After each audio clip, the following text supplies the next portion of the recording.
Eggy. Well, we've started talking. We're live, so I know we're here. Can we I've done this before. Can we call you Justin Eggy? Sure, that's flattering. It's a compliment. Hi, everybody.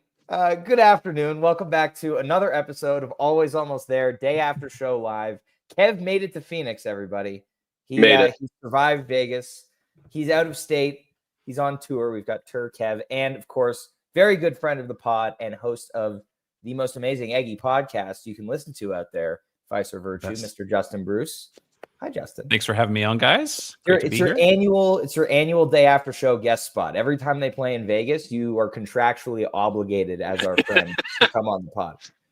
Happy to represent. Still consider ourselves lucky here. The few Vegas jam band folks to get hometown Goose shows. Don't know how long it's going to continue, but we're digging it while it lasts. Hey, man, where were you with the weather forecast yesterday with all the hail and the rain? I predicted some scattered thunderstorms on my shift yesterday morning from 3 a.m. to noon, and then I locked out and got into Goose mode. So that happened on someone else's shift, but a little overperforming thunder shower activity yesterday in Vegas with hail and heavy rain and lightning. There we go. A sight to behold. A sight to behold. I mean, good news. When you're in Vegas, you don't have to be outside ever, except to travel between places. So thunderstorms, hail, no big deal. You have Goose. Exactly. Hours of Goose, in fact. Exactly. We have a lot of Goose to talk about last night. Shout out to venues without a curfew, and shout out to when the band plays like this. I think the last two Vegas shows were a little interesting. We talked about this on the pod yesterday. We talked about this on the pod on Monday about with the the Vegas impersonator and the kind of like some weird stuff. But last night they just fucking threw down. Zero Elvis. Thank Zero God. Elvis. We did it, guys. I think one tasteful flamingo themed wardrobe choice in the band. And that was all the Vegas that we needed, which was welcome. No choker last night. The choker's gone. That was just a Boise thing. When you're playing in the yard of a prison in Boise, you wear a choker. That's it. But let's hear from our boots on the ground here. Let's start with you, Kev. Last night was your first non-Goose miss out-of-state Goose show since Pine Creek. How are you feeling pre-show and getting to the venue? Did you just fucking run my stats? I did. I've been running them for a while. Here we are. So the question was, how was the show? Well, no, your pre-show vibe, getting to Vegas, getting to the venue. How are you feeling? Oh man, it was awesome. Like I'm gonna, a friend of the pod over here, vibing haps over there. Intern. Intern extraordinaire. Yes. When we hooked up yesterday morning, like the vibes, it was just a continuation of what Haps had going on in the Pacific Northwest. Just a blast. Yeah, I love it. Justin, how about you? Which is why we were all scared that I might not make it today. Right, that's reasonable. Justin, how are you feeling pre-show, and whereabouts did you end up for last night? Felt great. The aforementioned 3 a.m. to noon work shift complemented the late night vibes nicely. I got a nap in, dropped the kids off at the grandparents' house. Actually made a dinner date / Goose concert out of the affair with my wife Jamie, so had a lovely meal in the Arts District, and then got to the venue maybe around like 7:15 and sidled in with our buddy the John Mayer and his wife Lisa, who were holding down a great spot just kind of off to the side in front of Cotter on that little elevated bar area. So perfect. Can't complain about just swooping into a perfect spot. Nice. Huge friend of the pod, the John Mayer, not that John Mayer, to be clear. Not that John Mayer, the John Mayer. Yes, thank you. The best. Kev, where did you end up for the show last night? So we were, for the most part, just behind the soundboard, which is a great place for me. Most of you folks that have met me before know I'm kind of tall, so I try to take that into account and not move myself real close up front and end up obstructing a bunch of people's views. So try to stand in the back, but also not give any sort of sound quality up at the same time. Nice. Hashtag considerate Kev. Right there. Try to be considerate. Try to be considerate. Yeah. Very important. Very important. Yep. Well, without further ado, let's get into the show because we have a lot to talk about. Foot to the floor immediately, opening 1-2-3 punch of Salt, Iguana Song, and Whip It. Kev, let's start with you. How did you feel about these three? I thought the show opened with a great amount of energy. Was exactly what we, getting into the show, waiting for Goose to start playing. It was exactly what we were looking for. I'm not making any sort of pejorative judgments on Whip It, but I did use it as an opportunity to, to Seekers won that thing, run to the bathroom real quick, early first set P. Nice. Justin, what about you? These first three tunes of the first set. It was a very energetic start. I feel like Goose has been doing a lot of this minor key, kind of fast groove, deep jamming, and somehow they made that come to fruition in about 12 minutes. So got off to a jammy, kind of sizzling beginning, some tension building in Salt. Iguana Song, kind of much of the same. 2-guitar Goose, like digging it. Of course, when you're at the show in the moment, even if you're just vibing off the 2 cups of coffee you had at dinner, you're like, how long is this? Has it been 17 minutes, 18 minutes? And, no, 12 and 13 respectively. I liked Rick's throaty harmonics in Iguana Song, like around 9 minutes, like kind of texturally felt like he was doing something a little different. And then the segue into Whip It, I had no idea.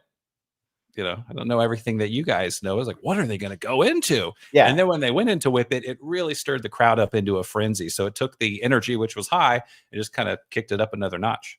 Yeah. Justin, I love having you on the pod because of saying things like throaty harmonics. Nobody else 9-minute mark. No, but you have the best way to describe things. And if anyone wants to hear more phrasing like throaty harmonics, go check out the Eggy Jam charts over on thecarton.net.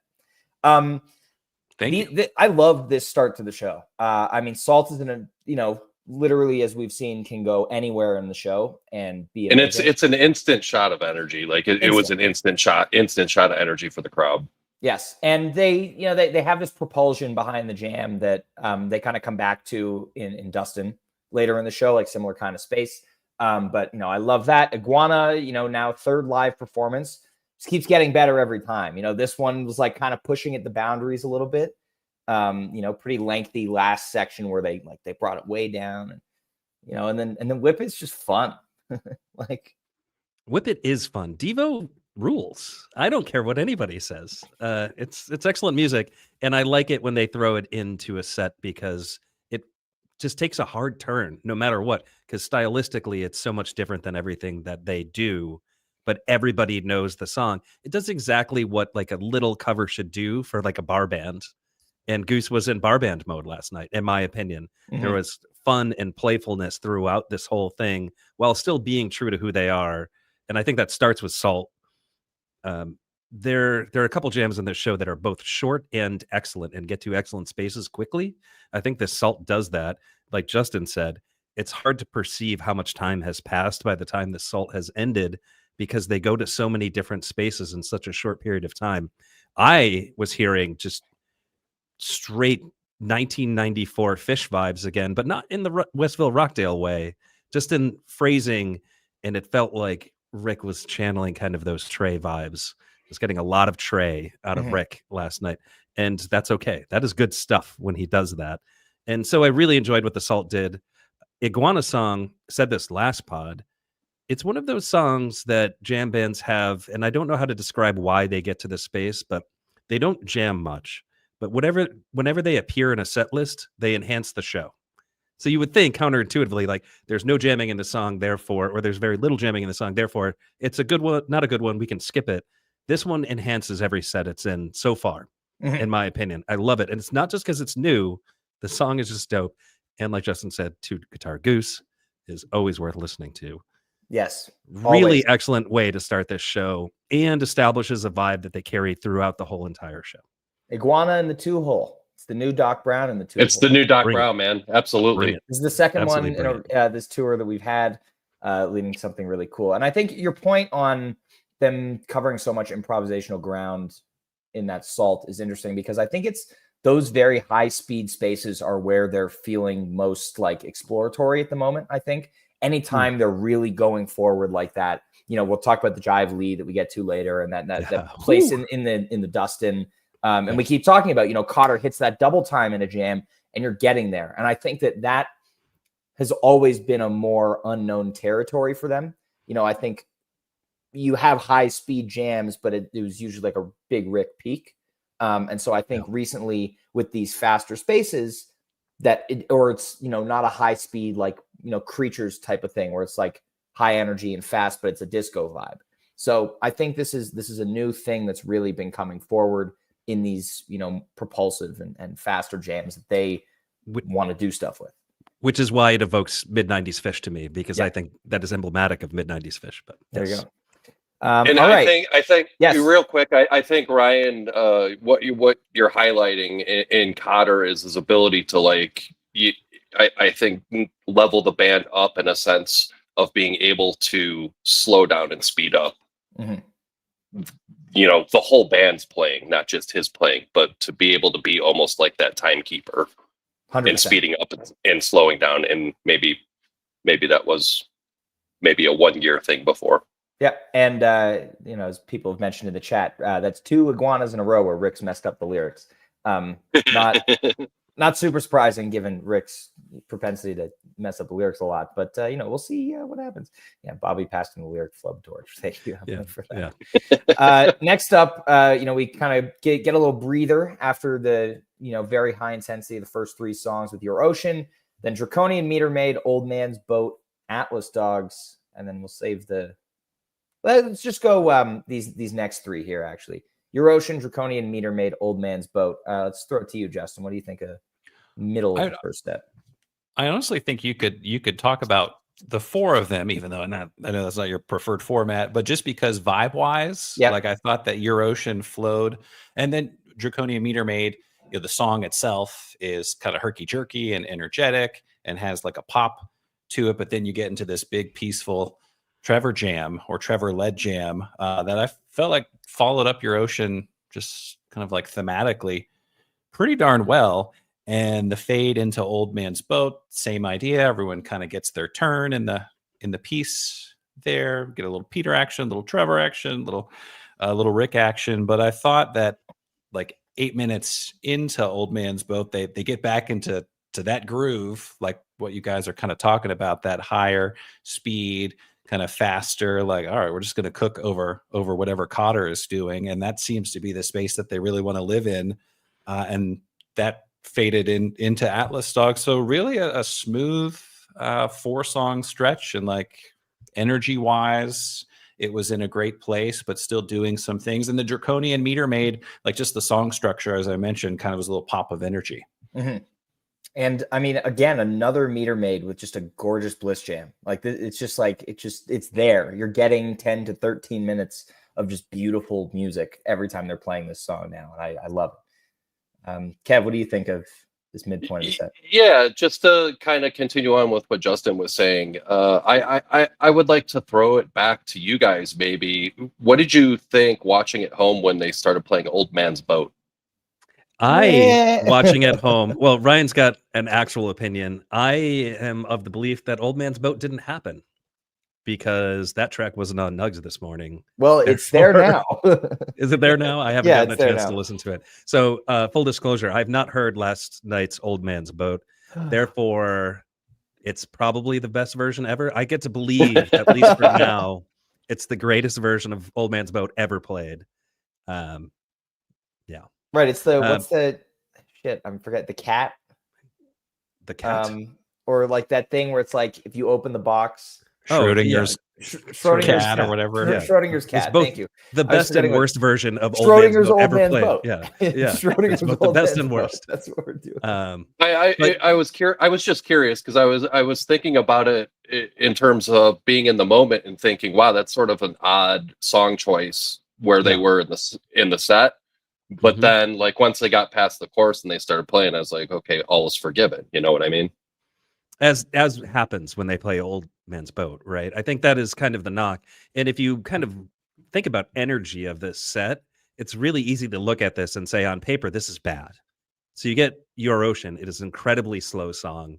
it really can. And I've said this before, it's a dangerous song, especially if you're going to put it in the dead center of a first set. It can really let the air out of the tires, especially after you play a song like Whip It. Like you've got people going, and then Your Ocean brings it all the way down. And then you kind of bring it to a very weird herky-jerky space with Draconian Meter Maid, the song, then Bliss segment, and then you slow it down again to Old Man's Boat. And so you would think that would all kind of flow poorly, but it sounds like, again, I haven't heard the Old Man's Boat, but the 2000 or the 2021 jam that falls off the back half of Old Man's Boat is exactly what folks needed in that moment.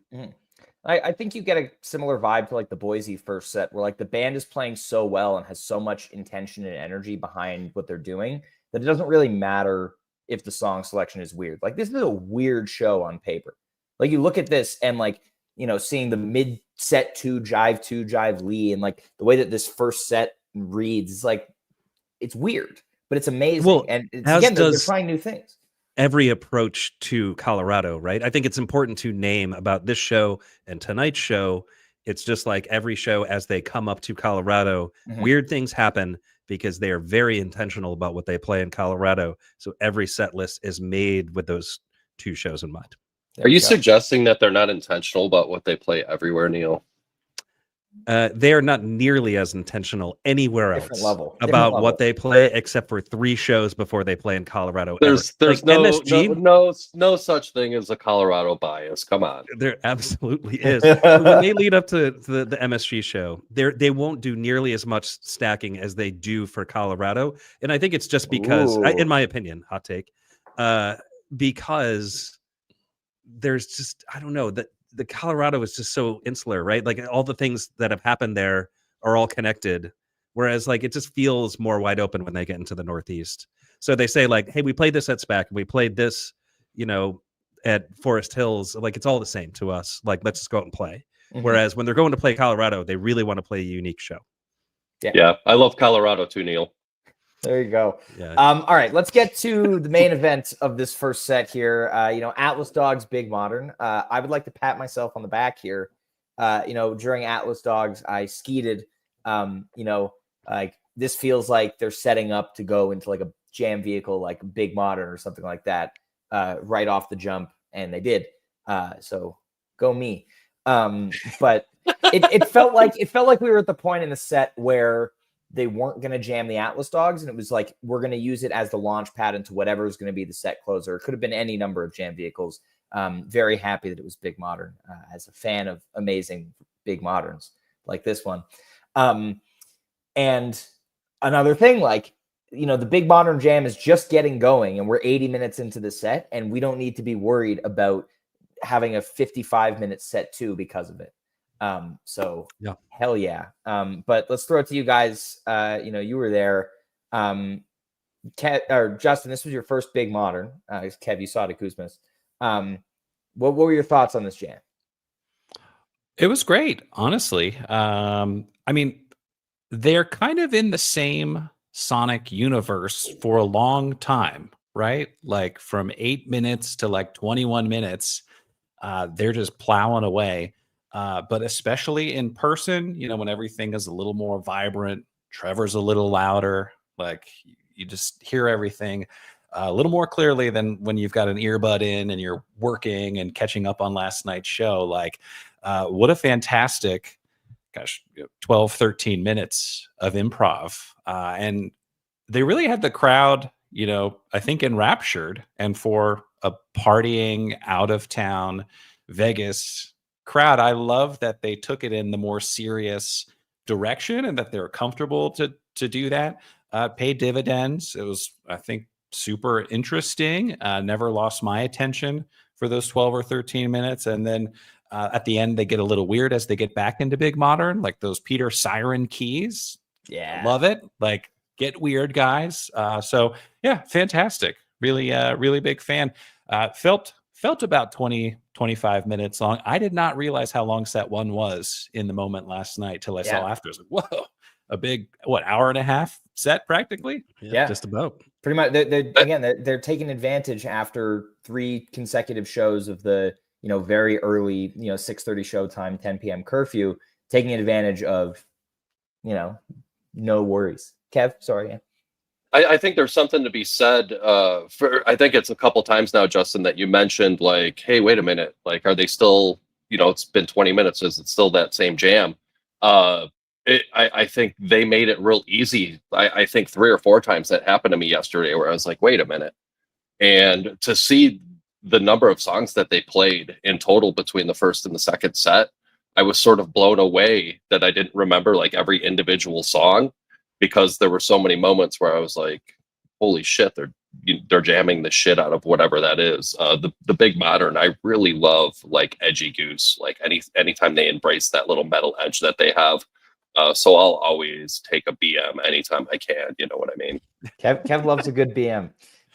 That's up Yeah. healthy. Neil, you want to talk about this before I talk about it for several minutes? No, I actually am going to let you do that because I've done really? a lot of talking already. But I do want Wow. to say one kind of observation Yeah. of this set, because you pointed it out. I mean, the best Goose shows are when, in fact, they can squeeze out 90 minutes out of each set or come close to doing that and then have an encore. That it's like this magic moment at about 3 hours. When it's a 3-hour show, it somehow vastly improves the quality of the show. Yeah. And so you got one of those last night, and it makes the show, I don't know, feel more complete or at least better. Yeah, and shout out to friend of the pod and our resident in-house, or he's actually our in-house counsel and stats man, Adam, and who has compiled the the timings, and just looking at last night's total music time versus the last 3 shows. Bend, Spokane, and Boise were all within 5 minutes or so of 2.5 hours, and last night was 3 hours. So there's a full 30 minutes more music last night because of the lack of hard curfew. And never miss a Vegas show. Never miss a Vegas show, I guess. Or just really just look at the venues and go to every single show that has no curfew. No curfew. This Big Modern, as you mentioned, Justin, it kind of does one thing. And I think that's what they're doing with Big Modern right now, where each version is kind of, they start the jam, they kind of find an idea, and that's what they work on. You're not really getting like multi-section Big Moderns right now. And I think that this one is the best version of 2025 so far. Very hasty, of course. I've listened to it several times today. And I love the way that they're playing together. There's a lot of playing together. And I think this is a vehicle for them right now that they are really trying to kind of push the envelope on, rather than just, and get to a peak without it just being like a Rick peak. And I think that's the motif that we've kind of seen them exploring a lot so far this tour, like this kind of, or this year, really, it's popped up a lot, which is this. That's the Boise Rosewood, right? Yeah, different. That one's more in like the aggressive funk zone. But to your point, where they're all like, yes, playing together, and I guess the peak of the Boise Rosewood is that different kind of peak jam, and I think that's a lot of it is due to Rick playing so much rhythm. He's playing so much rhythm. And different than, I would say, different than like the Vivel Gonzo Big Modern type of rhythm, where he's like just holding back for a while and then plays lead. Like here, he's using the rhythm at the forefront of the jam. And also, again, as we've talked about, like Trevor, this tour, it's insane what this man is doing on stage. And his best jam of the night, I think, is in the second set. But this Big Modern is fantastic, and I've realized that I'm having a hard time slotting jams into my playlist right now. Like it's not. I feel like in past years it's been pretty cut and dry. They play a jam and I'm like, oh yeah, that one fits in between that one, and then maybe there's some movement later. But like this one, I look at my list and I'm like, where does this even fit? Even in all the other Big Moderns, like I think it's number 1 right now, but then I look at what's surrounded on the list and I'm like, I don't even know. So it's just really cool to hear that. Yeah, I do think that as they sit in these spaces for longer periods and explore kind of as a team, because this is really 4-person democratic jamming over a groove for a long period of time, like it becomes more a matter of personal taste, and like the quality of some of these jams is going to naturally kind of clump together to where it will be like, oh, okay, there's these 5, and then below them there's and it will just become like, oh, I kind of like this one more because of whatever personal taste reason, as opposed to discrete sections where moving from this to that to this to that, and you can say like, oh no, this was more impressive. But there we go. I am not going to crack open the Pandora's box that is talking about jam playlists right now, because I disagree with some of your points. I agree with a lot of your points. And you think I have way too many songs on my playlist? I know. Yeah, too many big moderns, but we should talk about that too, or vibes. Do I have every big modern from 2025 on my playlist? Probably, maybe. And after making fun of Jive for having a big modern on his playlist. No. I made fun of the placement, not having it there. This is Pandora's box. We can all right. Let's move on to set two. Into the Mist starts. Immediately, it's like, are they going to troll Jive Goose by finishing Mist right before Fiddlers? No, they are not. This is also the only repeat from the last Vegas show. Interesting to note. Surprised to see it pop up. Neil was right. Would you say that they never repeat songs in almost cities? Almost never. Okay. Almost never. But there, this was one that Neil, I think it was you who had it on your picks yesterday. No, it wasn't. I didn't pick it. I actually followed your advice. It screwed me. But well, that's on you. Yeah, Garrett, thank you for reminding me. Also, this second set was not scripted. They had an ideas list, and which started with Miss Dustin, which wonder whether that was a typo or they had plans to do a little weaving. But I like this approach. This set is awesome. And I think that's a result of, fuck it, let's just pick a song on the fly, rather than having it scripted and, planning out the narrative arc beforehand. So I hope that we see this more. They were probably like, we're in Vegas, there's no curfew. Let's just, throw some things at the wall and see what happens. Let's throw it to you, Kev, first. This Mist Dustin combo. Excellent 1-2 punch. So real quick, you're saying that there was a set list, or there was like a loosely constructed set list for set 2. Is that what you're saying? Yeah. So here's what Garrett said. So they wrote out set 1, in order, and then set 2 said ideas list and just had a bunch of songs. And I they fucking love that. Pulled from both. Set 1 had some changes, and the ideas list, yeah. And I love that. And before like getting into talking about the the 2 songs, the Mist that opened that set up, I would like to say that it has to be super challenging for a band to be like, all right, let's go out there for the second set with an ideas list and see what happens. Like, that has to be like unnerving at the same time that we're all like, oh wow, that that was a really good second set. Yeah. So to your point, Ryan, I hope they continue to do stuff like that and just say, hey, let's go out with a vibe and see what happens for that whole set. I thought between the Mist and the Iguana song, it was especially the Mist was Dustin was the energy that we needed to open up that second set and get us going again. Mm-hmm. Justin, your thoughts here? I feel like I keep saying the same thing, but I think like baked into Mist and its structure, like you've got that fast layered groove, like that's kind of what they've been into jamming wise in other spaces. So that was a cool realization. I thought the segue from Mist into Dustin Hoffman, how it was like rhythmic and just a team approach was like, whew, very impressive. And Dustin was great. Felt like this jam actually had a few distinct parts. Like you have that chill cinematic groove, and then Peter kind of brightens it up with his keys, which was like a sonically a little change up from what we had heard so far. So that was nice. Rick gets peaky, but it's organic. He's kind of earned it. It's within the context of everyone working together, around 14 or 15 minutes. So that was kind of nice too. And then that last section felt like they didn't know what they were going to do.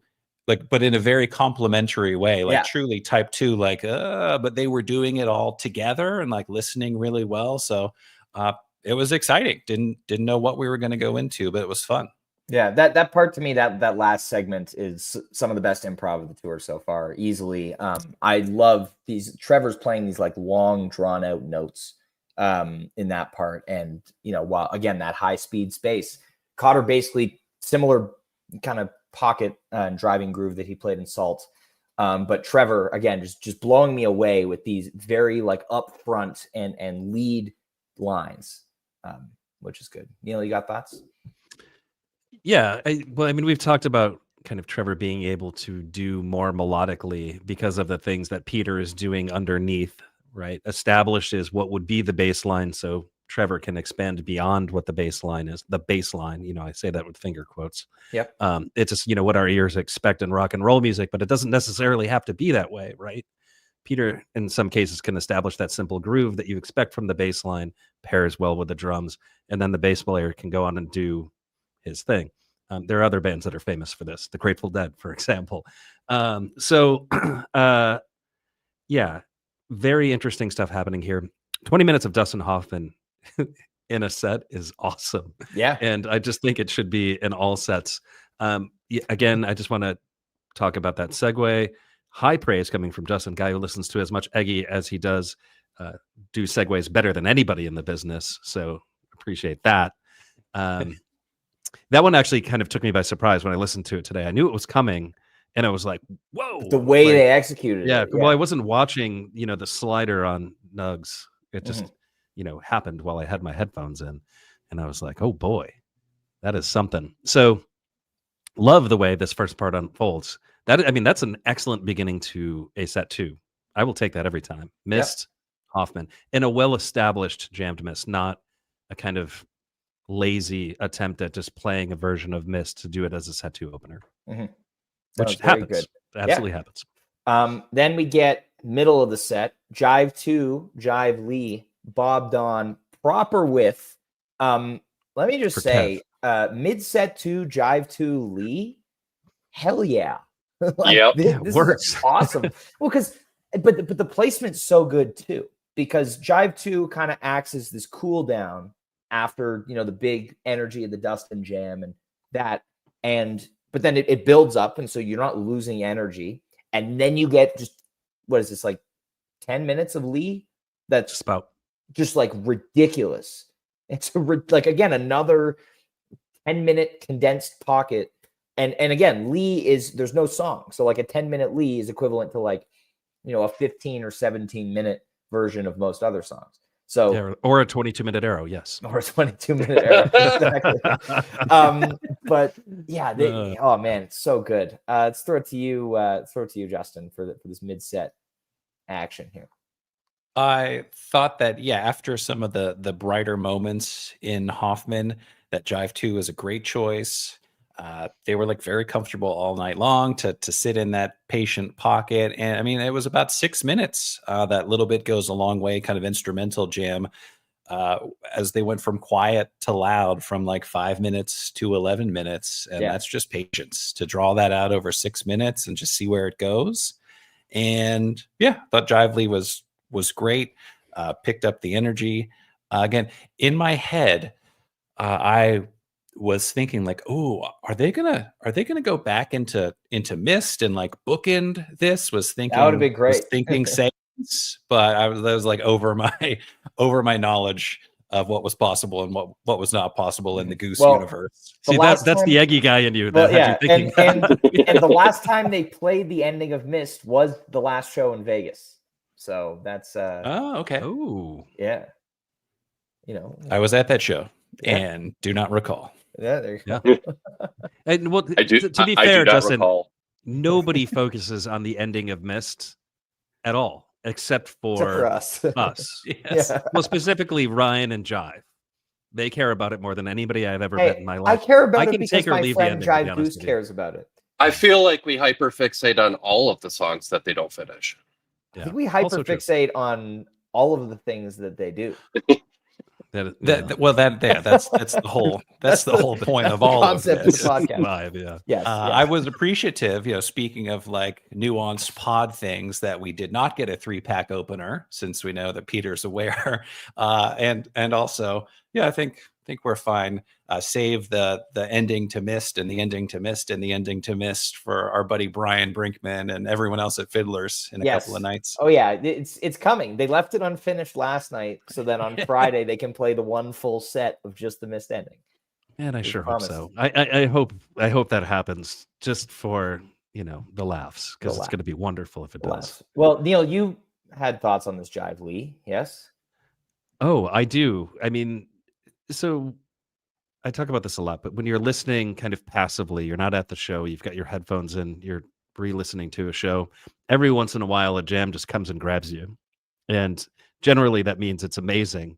And that Lee happened. I did the thing where like I'm like, typing, I'm not looking again at Nugs, I'm just looking at my screen. And then I hear something and I'm like, oh shit, like what am I listening to right Like, now? what is this? Like I didn't Yeah. realize how I had gotten there. It's like fully type 2 at this point, so it's completely unclear what song began when this is happening, and that's what Lee does, right? So I immediately like hustle and like I open it up and then like look, and I was like, oh, this is Lee.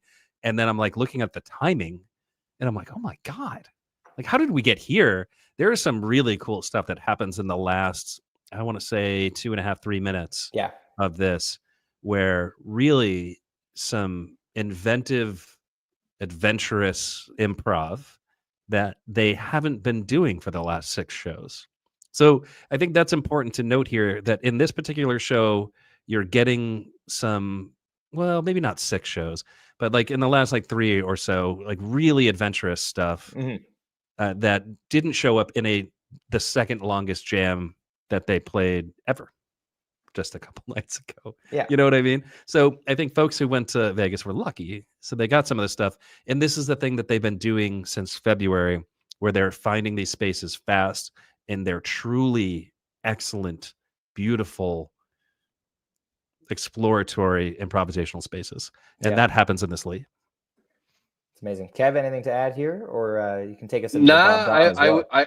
I will absolutely take you into the Bob Don as well. Getting the Jive 2 and the Lee. I feel like for a little while there, we were sort of like, they're going to play the triptych again. They're going to play all 3 of these songs, and people were kind of maybe some of us were getting tired of that. So they, kind of shelved. Everybody was like, hey, where's Lee at? So to see it come out and get that kind of treatment last night was really, really cool. Yeah, and that's 33 Can shows. you believe that? We lost Kev. I think we lost your headphones. Potentially. But this is the longest gap in Jive Lee history. 33 shows, last played in Pittsburgh in November. That's crap. Crazy long gap there. Sorry, I had a spam call. Oops. Well, Kev, do you want to take us into the Bob Don? I know you're a big Bob Don guy.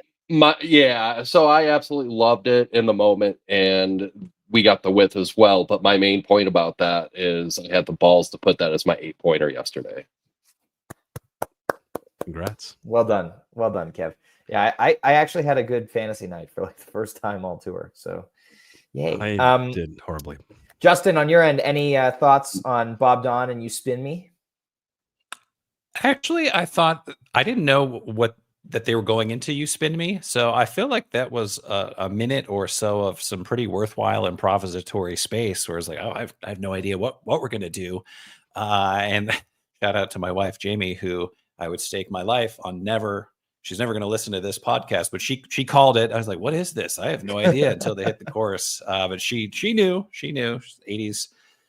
80s song gal. But yeah, it was fun. And it was nice this evening how Whip It was a punch of energy and short. This was exciting because it was improvisatory as they got into it. And then with the encore that we'll get to, all the covers like carried a little weight and like did a little something special. It wasn't just a straight through cover rendition. So that was always welcome. But yeah, great finish to set two. That's again the beating the dead horse on the no curfew thing. But like, if they had to be off the stage, like you're getting maybe a 8-minute You Spin Me Round and then a 4-minute Love Light, right? And so here you're able to get over 10 minutes of You Spin Me Round, which first of all, this is quickly like zooming up the list of my favorite covers that Goose does. It's a great cover for them. It's absolutely in their wheelhouse, especially for this point in the show when you're just going for pure energy and like it's perfect. Peter's synth solo is so good. The way that he used the delay in that, and yeah, I'm a big fan of their cover of this song. It's Uncy too. It just you Well, and spend that's 5 minutes with Brownie, and all of Cotter. a sudden you're Well, like, and they're just Cotter gonna in have the show. sideways hats and shit. Yeah. Like But very you know, Uncy. I thought of last night during this, you know, when we talked to Brownie about the Crumpons show, and you know how he talked about like Cotter, you know, has the instincts, and you know was a big Biscuits fan for a while, and so like for a song like this, like Cotter just goes into that mode, and it's amazing. Like the way that he builds like a disco drop like that is so good. Yes, Goose has enlisted a Wook and has profited as a result. Yes. I'm gonna keep hammering on that point. Yes, I mean, we this is are. it right here. This is exactly what I'm talking about. Yeah. This doesn't happen without Cotter in the band. Yeah. And I think this is a net positive. I'm glad that Jive is not here to add his thoughts that he hates the song.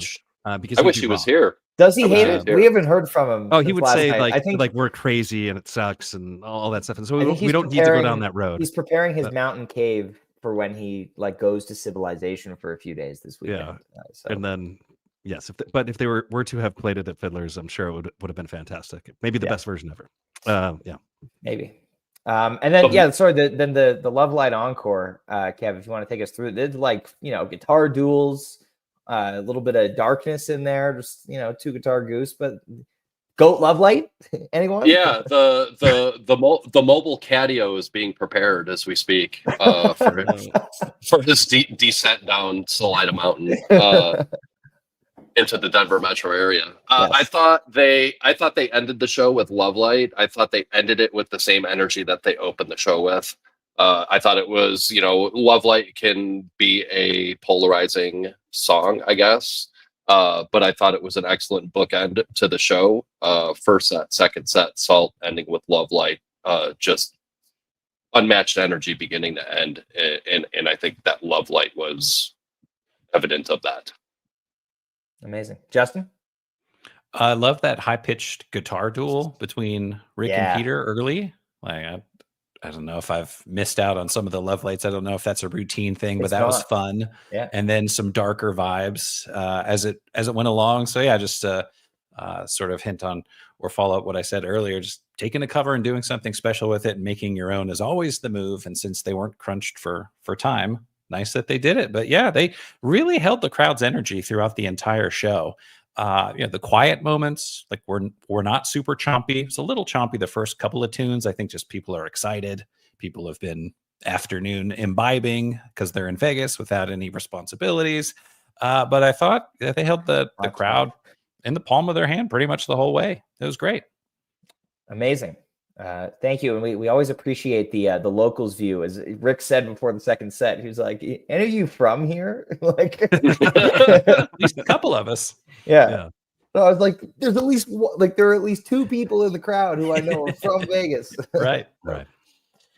Question for, I guess, both of you being there last night from Emily in the chat. Do we think that they have grown out of Brooklyn Bowl in Vegas? I know it's preferable with no curfew, but seems kind of small for them. I will say that we don't have a great venue here in town because Brooklyn Bowl is about 3,000 capacity. I mean, just like the next logical venue to me might be the old Aladdin Theater at Planet Hollywood. King Giz played a show there several months ago. I'm not sure how long ago it was, but that's like a 6,000 capacity. And King Giz, they even had to like close off the top balcony section. Vegas, love living here. Yeah, it's hot for several months in the summer. Great place to live.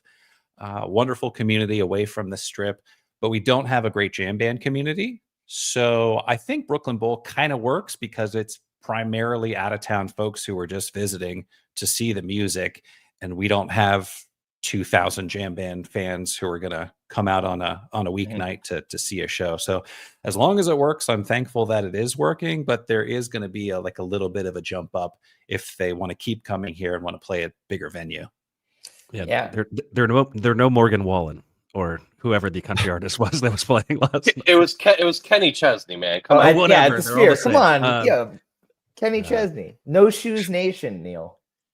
Holy shit, honestly, Ryan. I only know that because I follow I only know that because I follow the Sphere on Instagram. That's incredible, Ryan. Like you just blew my mind. I would like I'm not going to actually forget this moment because we often joke, Justin, you're one of these people as well, with Ryan in group chats about how he knows nothing about music. I have not listened to a single note Goose of Kenny Chesney in my life. and I can tell you Fish, that. but you have factoids on Kenny fucking Chesney. I just can't. There Oh, might it have just been made It my happens. day. there might have been Oh. more flip flops at the Kenny Chesney Sphere show than at the Fish Sphere shows or the Den Company Sphere shows. That's he's got that beach vibe going. Nice. They bring sand in for the floor. Man, I have no idea what we're talking about right now. This No, is great. we're talking about Kenny Chesney. We're rebranding. This is a Kenny Chesney podcast. Yeah. Yeah. I'm out. All right. Well, All right. without further ado, Kev, we're gonna let you go.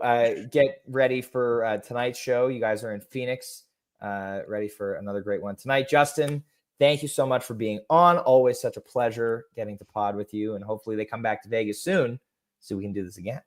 Yeah, come on back, Goose. Appreciate you guys being here. Thanks for having me on. There we go. And of course, again, go check out Vice or Virtue if you like Eggy or Eggy Curious.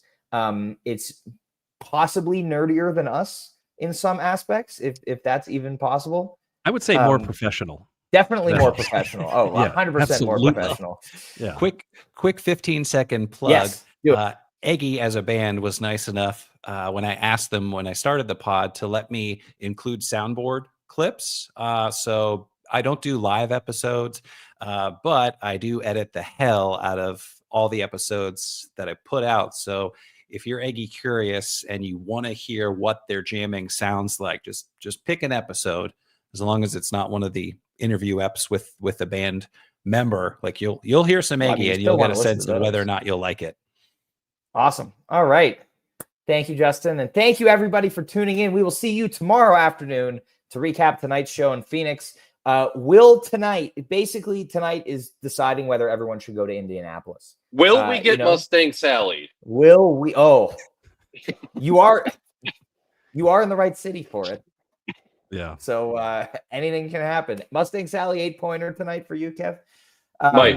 All right. Well, so we didn't talk about this one thing right before we Oh, sign off, but yes. like, folks talk about the show before the show. Justin knows about the show before the show. I'm This sure. is the Flagstaff of summer This is 2024.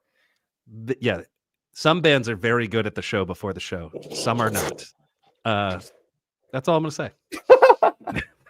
I love it. I love it. All right. Well, thanks everybody for tuning in. We'll see you tomorrow afternoon. Enjoy the show in Phoenix tonight, whether you're there or on the couch.